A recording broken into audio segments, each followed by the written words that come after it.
Tajikistan is a historical land of culture and civilization of the Central Asian region and the birthplace of the greatest scientists, doctors, philosophers, poets and writers, including the birthplace of the famous philosopher, doctor, physician, peripatetic and scientist Ibn Sina.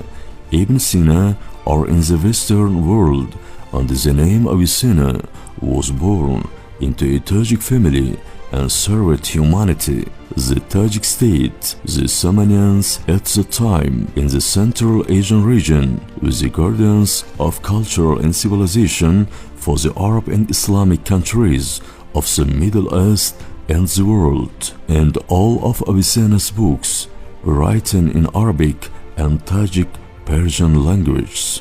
Welcome to Tajikistan, historical land by the heart of Central Asia.